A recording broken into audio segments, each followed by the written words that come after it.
Days after a ceasefire was brokered, Israel has resumed airstrikes on Hamas targets in Gaza, killing more than 400 people. The Israeli military justifies the strikes as a response to Hamas's refusal to release hostages and a rejection of all ceasefire proposals. Meanwhile, Hamas has accused the Israeli Prime Minister Benjamin Netanyahu of overturning the agreement, putting prisoners in Gaza at risk. Let's look at this report. West Asia ceasefire was shattered on Tuesday as Israel's military launched fresh airstrikes on Hamas targets, killing over 400 people in Gaza. The Israeli government says the renewed offensive is a direct response to Hamas's refusal to release hostages and its rejection of ceasefire proposals. As of this morning, Israel is operating with full force against the Hamas terrorist organization in the Gaza Strip. We have reached this situation after the Hamas repeatedly refused proposal to extend ceasefire and to release our hostages. In a statement, Hamas accused Israel of breaking the ceasefire agreement.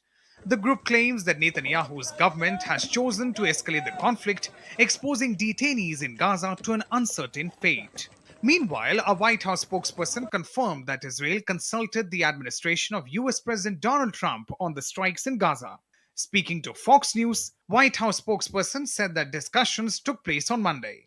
The Trump administration and the White House were consulted by the Israelis on their attacks in Gaza tonight. And as President Trump has made it clear, Hamas, the Houthis, Iran, all those who seek to terrorize not just Israel, but also the United States of America, will see a price to pay. All hell will break loose.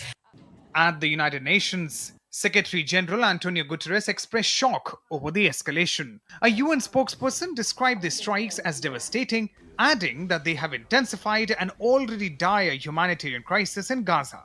We are horrified by last night's Israeli airstrikes and shelling in Gaza, which killed hundreds, according to the Ministry of Health in the Strip. This will add tragedy onto the tragedy. Meanwhile, Saudi Arabia, Qatar, and several other nations have strongly condemned Israel's latest offensive. They have called for immediate de-escalation and urged all parties to return to negotiations to uphold the ceasefire. Amish Mahajan's report for DD India.